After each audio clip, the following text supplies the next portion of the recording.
Hello, everybody, and welcome back. And I'm going to share the presentation and backtrack a little bit.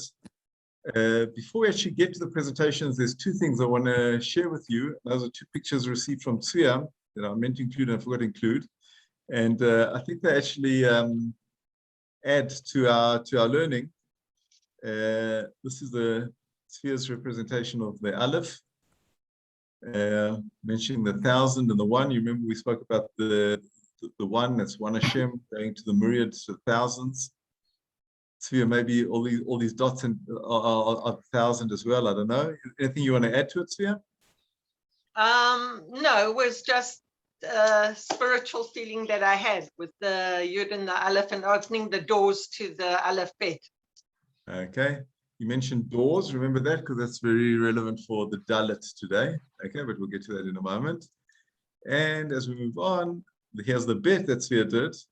And you can see the little bite, the batim here. And we spoke about the bet that receives the Aleph. And I didn't put the Gimel picture because it was more personal. But let's move on now. Before we move on, like we've been doing, I think it's a good approach is to do a little bit of recap, and the recap always try to add something new also. In this particular case, I'm not only going to add something new, but I'm going to look at the same things we learned at, but from a different angle. So we learned about Aleph, Bet, and Gimel, and I've drawn each of them in a separate ellipse. I was going to say circle, but it's actually a distorted circle. And we'll see why I drew them in this particular order in a moment. So the Aleph we said was the origin. 1 and 2 is on the list is what we spoke about. Aleph is the origin, the source of light, unlimited radiation. Radiation is a borrowed term here. Talk about spiritual radiation, right? And then this we call the thesis. This is where everything starts. This is why Aleph is the beginning of the AlephBet. This is why Hashem's name, Elohim, begins with the word Aleph. And although we can't really understand Hashem himself, but he's the source of the light that everything starts with. He is, if you like, the Big Bang, if you want to make it scientific. As opposed to that, the next step was the bet. And we said the bet was the antithesis, something that limits the Aleph. If the Aleph is unlimited radiation, bet is adaptive limitation. I think one of the examples we gave with the Aleph is sometimes like in the male-female conception, the male can inject about 100 million sperms at a time. The woman knows how to limit it just to 1, but to turn it into something real, not a cell that will die. It makes it realistic. And then we said that the Gimel was a synthesis, okay, moving back and forth between the Aleph and the Bet, combining them into the ideal system, if you like. And because we have a system, we have controlled bestowing. In other words, it's not unlimited like the Aleph. It's not to the other extreme limited like the Bet, but it's controlled. It's semi-limited. And what I want to introduce now is that these three actually correspond to the 3 forefathers, Abraham, Yitzhak, and Yaakov. Okay, Abraham, you remember we spoke that these ideas that are like fractals, those pictures that recur within each other. And again, I forgot to include pictures of fractals, maybe next time. But just like you have this in the world, the way we look at the world and Hashem coming to us, we have a miniature of this, a microcosm of this in the fathers, Abraham, Yitzhak, and Yaakov. And we'll see how this goes. Abraham is the source of spirituality of the Jewish people, which we believe are the essence of the main point of humanity. And Abraham, he's always going out. In this week's parasha that we're reading, it's a nice coincidence, he goes out from Ukastin, from what is probably Uzbekistan today, maybe Iraq. He comes from, and he goes out towards Israel. Him and his wife Sarah, they bring a lot of people in. It's a nefesh asher super charan, literally souls that they created in their birthplace of Haran. Obviously, they didn't create it, but they brought them to realize, to appreciate God. That's as if they created them. They came to this new place. He changed his name from Abram to Abraham, right? Even his name went to a new place. When there's a famine, he took the initiative, he went to Egypt. Another time there's a famine, he took the initiative, he went to what is probably now Gaza. In both times, he took the initiative and said to his wife, let's pretend that you're my sister for my safety. And then at the peak, in next week's parsha, when he sacrifices his son, he's the active person that actually puts his son on the altar and pretends to sacrifice and was ready to sacrifice him. In the end, he sacrifices a ram instead, thank God. Otherwise, we wouldn't be here today. But again, he's the guy who's actively doing it. The rabbis, or actually the Pasuk, the Tanakh, gives this quality the name chesed. And we know the word chesed to mean loving kindness. But if you think that's what chesed is, when someone does chesed, he doesn't stay in his own little home. He goes out and looks, who can I help? Who can I give of myself to other people? Who can I radiate to other people? And that is the chesed. Now we hop over to Yitzhak. And we see that Yitzhak is just the opposite of Abraham. Yitzhak is a person who likes his, what we call the Dalet amot. He stays at home. He doesn't go very far. Yitzhak was born in Israel. He even thought once of going to Egypt, not because he initiated himself, but because his father did it. And there's a famine. And when he couldn't, he went to Gaza because that was part of Israel. But again, he went there because his father went there. He didn't initiate anything new. His father dug a lot of wells. He didn't dig a new well, Yitzhak. He dug the same wells that the Philistines filled with sand.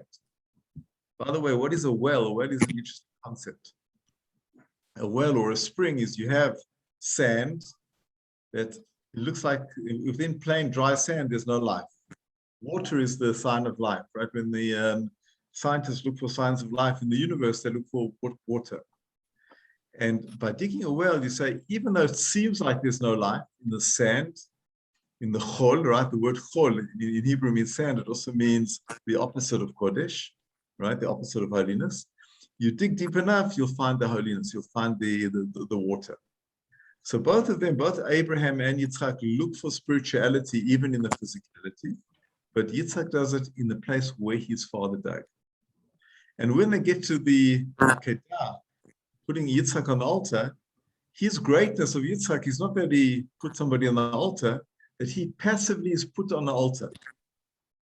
And before that, when he needs a wife, his father takes the active role and sends the servant, and Yitzhak passively gets a wife, gets a shidduch made for him. So this passiveness of Yitzhak is exactly the bet. It's the house, it's limitation. It's not a negative quality, it's a very positive quality. It's taking something that's infinite, uncontrolled, and saying, wait, let's establish it. Let's make it stable. Let's spread it further. I like to bring the example of a new high-tech company. The first thing you do with a new high-tech company, you develop your product. You advertise your product. You have a marketing person. You just got to tell everybody about your product. Because if you're going to live and lock yourself in a small house, you're not going to get anywhere.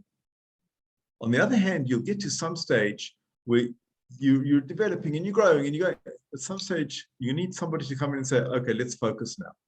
Let's decide what we're doing and what we're not doing. Because if we're going to go in every direction, we won't go anywhere. And then that is Isaac, that is Yitzhak. And then you'll bring in also a finance guy, right? A CFO.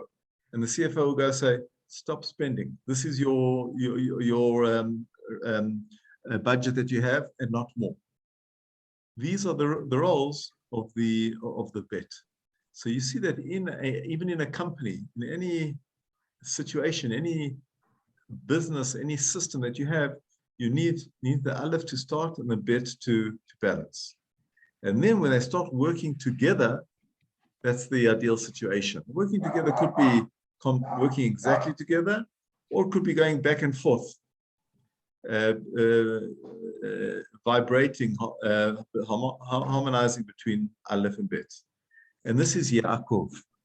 Now, if we say that Abraham changed his name from Avram to Avraham, Yitzhak was born Yitzhak, he died Yitzhak, he never changed it.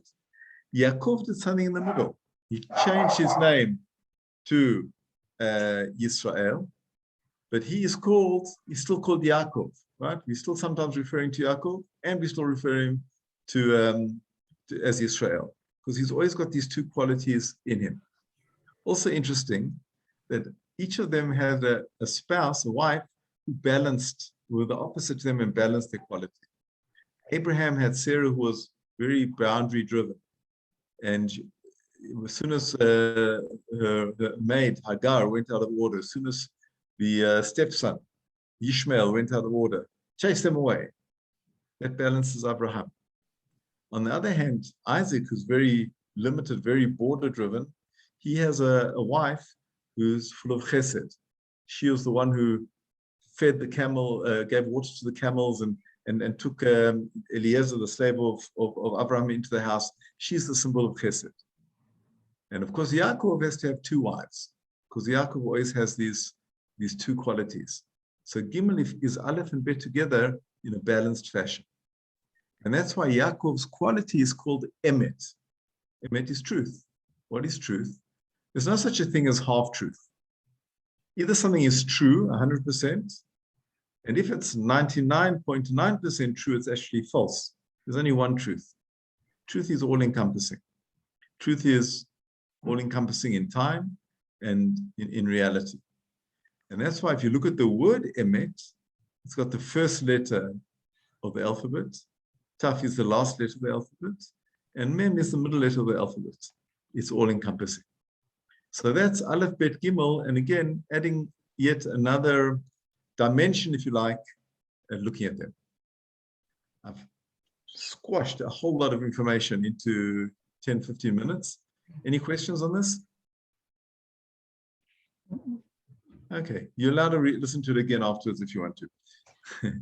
But now we're going to go, all this was introduction to get to the letter of the day, and that is the Dalet. And as we normally do, we try to find the 5 key qualities of each letter, and we'll do the same with the Dalet. We'll just look at the qualities first, and then, like we've done before, we'll try and understand what this means to us. So the word Dalet, Dalet, Lamet, Taf, and if you can change the vowels, it can also be read as Dalet. And Tzur, you said, when we showed you your Aleph today, you said the door that opens. So the Dalet is actually a door, right? A door that can open and close, right? The quality of the door is that it allows controlled access. Sometimes you have access and sometimes you don't have access. Sometimes a 3-letter word is actually a 2-letter word with an additional letter at the end. Like if you make the word feminine, you'll add a hey at the end, like Yalda, Yeled, Yalda. Or sometimes you can add a taf, okay? So the word dal, the word dalet is also related to the root dal. Now, dal could mean actually 2 opposite things. Use it as an adjective or even as a noun. It means somebody who's downtrodden, could be somebody who's poor. It could be somebody who's what you call in Hebrew a miskein, somebody who just is having a tough time. He's on the bottom rung of the ladder. On the other hand, if you use it as a verb, the word lidlot dala means to raise up. Maybe this verse is familiar to you. We say it every morning just before Baruch Shamar. We say Yizmoshech Hanukat Habayit LeDavid. We say Arom Mimcha Hashem. Ki dilitani. I will praise you, Hashem, because you raised me up. Dilitani is from the same word dal. Okay, the Mishnah in the tractate of Sukkah also talks about somebody who lifts up the grapevine on top of his sukkah. Is that a kosher sukkah or not? Lifting up. And does anybody on the call know what the word in Hebrew is for a bucket when you want to clean the house? Dalim. Deli, that's right. Not to be confused with a deli, but a deli is a bucket. And why is it called a deli? Because you use it to lift up the water. Okay, it's something that you lift up the water. And when they draw the water from the well, we mentioned the well earlier, it's also called lidlot etamai. It's the same root. So 3 different meanings for the word dalet: a door, poor or downtrodden, or raising, lifting up. The numerical value is still easy. AlephBet Gimel Dalet must be 4. Now, to be honest, the next one, what is the sound? I never thought of this before. Now, while I was preparing this presentation, it actually came to me. It's like a thud, duh, right? We used to say in South Africa when somebody's stupid, duh, right? But, and I remember once I was in America and I heard the rabbi giving a drosha there, and he was actually talking about funerals. And he was talking about the noise of the land, of the adamah, the dust landing on the coffin. He said, this is the loudest sound that there is, right? They don't use coffins in Israel, but even the sound, the sand falling into the grave is a very loud sound.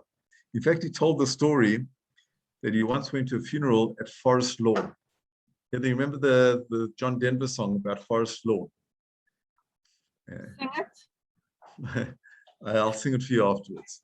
Forest Lawn is a luxurious cemetery in Southern California. I've driven past there when I used to work there. And you just see acres and acres of green lawn, and you buy for your grave an acre. And you get buried there, and it's beautiful. John Denver actually mocks it, and he says, I want a simple funeral at Forest Lawn with the fireworks and people dancing and whatever. But it actually turns out there's actually a Jewish section in Forest Lawn. And this rabbi told the story that he was invited to a funeral in Forest Lawn. And it was done so subtly that they never saw a coffin, they never saw a body. And it was just like very hidden. And it sounds like it was nice, but he actually bumped into the widow a few months later in the supermarket. And she came up to him and said, where is my husband? And she started actually beating him on his chest. And, what did you do with my husband? And the rabbi said, you know, that thud, that sound, it's so difficult, but that's what brings it home. And that's what helps you come to terms with the loss. And we should not know mourning, but we've all been through it.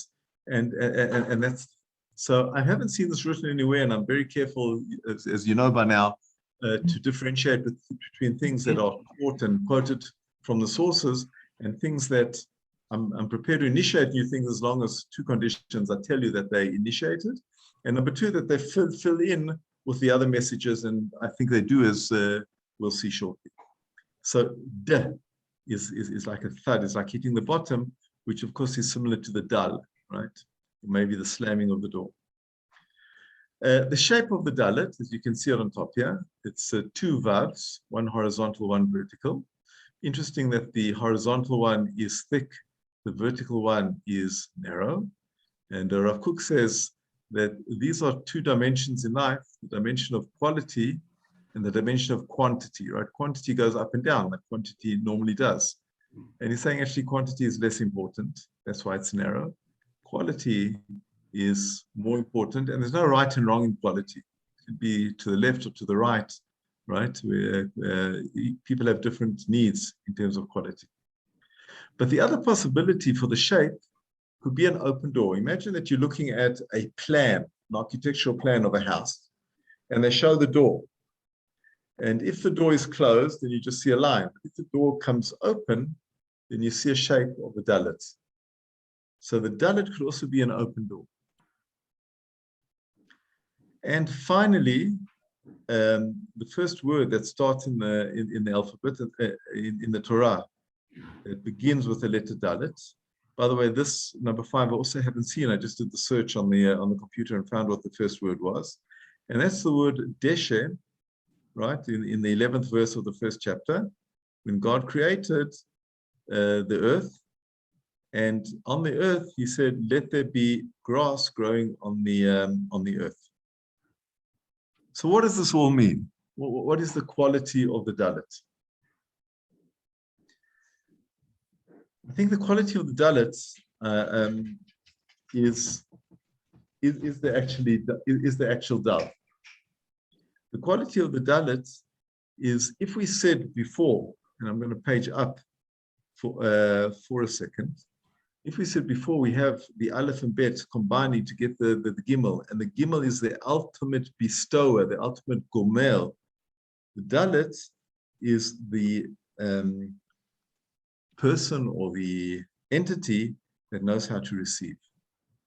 And in simple terms, it's the poor person, right?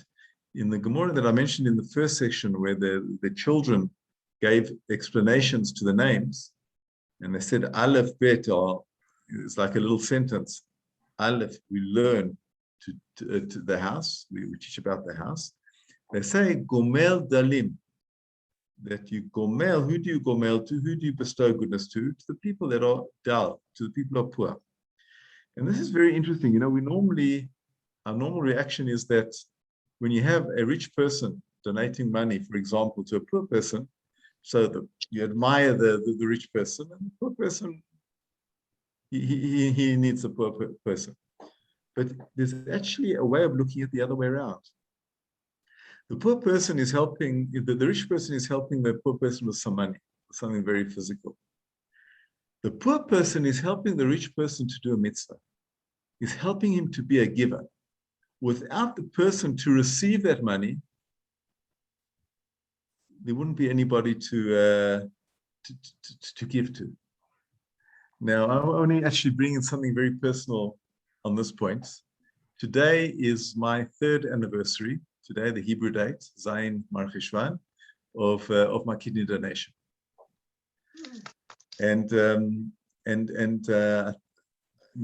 don't know if you know or not, but I gave my kidney to Moshe, and Moshe's little brother Yitzhak received his kidney 2 days prior to ours from Eliada.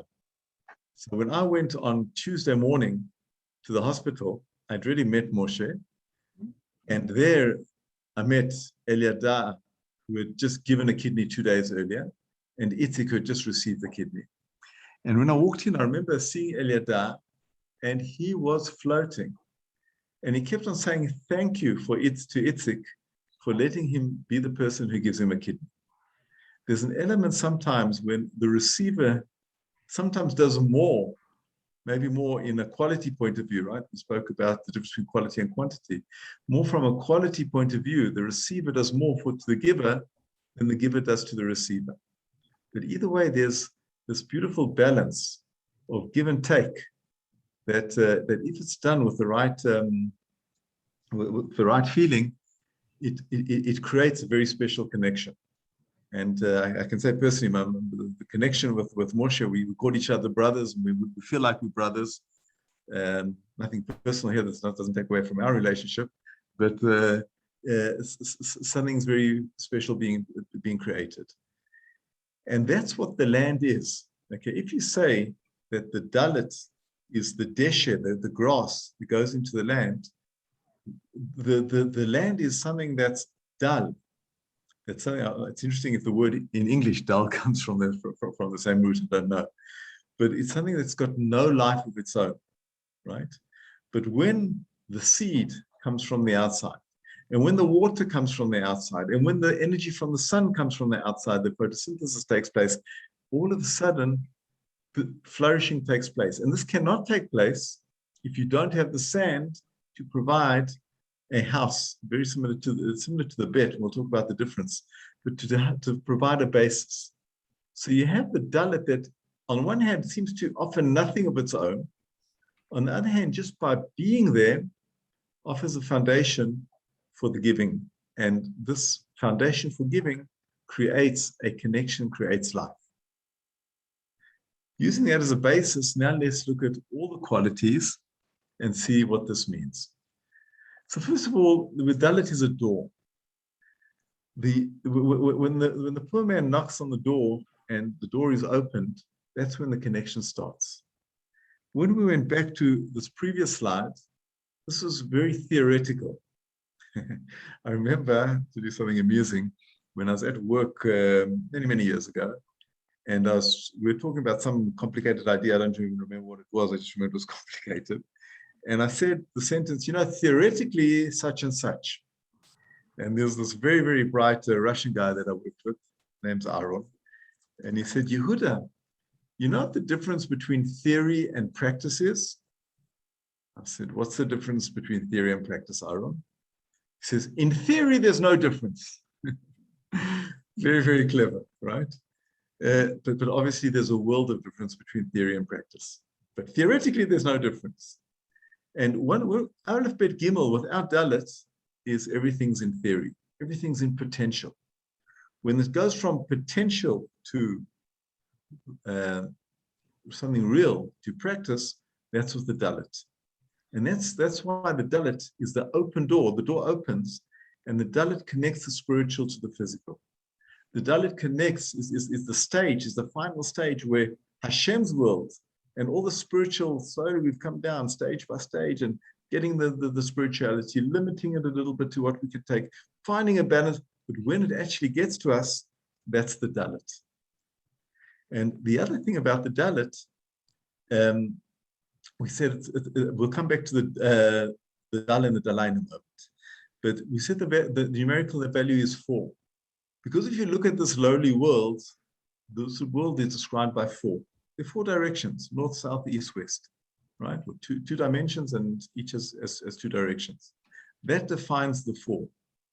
And the Dalet, in fact, has got this shape of creating an area, right? It's by having these 2 sides of the square, so to speak, it creates area, which is what this world is. Okay, it is the 2-dimensional world. And that's why the numerical value is 4. The sound is a thud, because the thud is, again, this is my addition, this is not from any source. The thud is something where, here, this is where it stops. Something is falling down, the rain's coming down, and it stops and it hits the ground, and that's where the connection takes place. Okay? And that's what grass is. That's the desha that we spoke about. And now we understand this duality, this almost contradictive duality of the word dal, describing somebody who's downtrodden. But because he's downtrodden, he creates the ability for the giver to give. And by that, not only is the poor person raised up, he's got food to eat, he can learn, and of course the ultimate in charity is not just to give money, but to give the person the means to make his own parnasa. That's even lifting him up further. That's the lift up. But more than that, the giver is lifted up even more than him. The person who donates the money, donates the kidney, donates the chesed, donates the smile, donates, the Gemara says that there are 3 differences between chesed and charity. Charity is a subset of chesed. One is that charity can only be done with money. But chesed you can do with a smile. When you go to a funeral, you're doing chesed. When you help a person cross the street, you're doing chesed. That's the one difference. The other difference is that chesed can be done with any part of your body. And the third difference is that chesed can be done to poor people and rich people. You can't give charity to a rich person. But no matter how wealthy you are, there comes times when you need the comforting hand, you need the smile, you need some sort of help. So that's what chesed is. And when the person does that, the person who gives gets more than the person who receives. So that is the Ot Dalet. That's what we have to say today. We'll take any of the formal questions now, if there are any. Yehuda, Yeah. you know your circles or your that you had for the first 3. Sure, I'll put them up again. Go ahead. Is it possible to do the same for Dalet, to equate them? Okay. That So you where add another, Dalet would be over here, and I'm not going to try to draw it in real time, would be another circle underneath the Gimel. And this circle would be receiving. You could even draw it instead of a circle, although in the Kabbalah they draw it as a circle, but instead of a circle, you could almost draw it as a vessel, as a cup that receives underneath you. The 4 qualities that you've got in each of the 3 above, could you Right. find those 4 qualities for Dalet? Sure. So, for example, you've got the 4 fathers, who would be Right. the father who would. Okay, who so would let's be- go one at a time. First of all, let's ask you what the first one. The second one, unlimited radiation, adaptive limitation, controlled bestowing. What would you call Dalet? That would be receiving of some kind. I presume. Receiving, exactly, reception, receiving. Okay, and the traditional person who appears is actually David HaMelech, and the quality is called Malchut, kingdom, and that requires a bit of explanation. Who receives? The ultimate receiver is not a single person, but it's the klal. It's the general humanity, or if it's a country, it's all the citizens. And the person who symbolizes the citizens is the king. In other words, what makes the king is not that he's a great guy, not that he's got a good smile, not even that he's a good leader. What makes the king a king is that he's got citizens in his country. Today we see it even more with democracy, right? With people actually voting. But even if you look at a monarchy, right?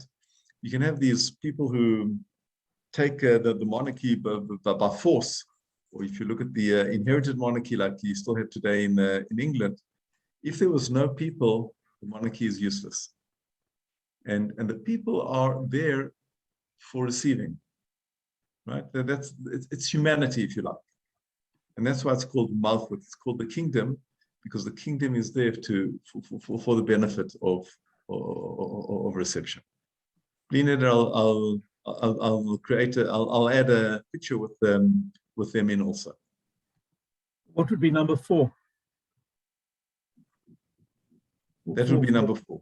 Yeah. No, but what would be what would be the 4th quality for Dalet? The 3rd quality would be the person, the 4th quality, like giving, caution, balance. What would be number 4 for Dalet? That's kingdom. That's the Malchut. Okay. Okay. I'm with you. Okay. Number 1, I haven't got a name yet for number 1. I think number 1 and 2 are both the same thing. They're both the reception, right?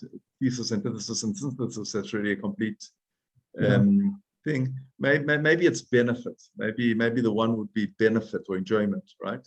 After you've prepared these, at last somebody gets benefit from it. Okay. We wait for your updated diagram. Okay. Any other questions before I turn off the recording? Thank you very much, everybody.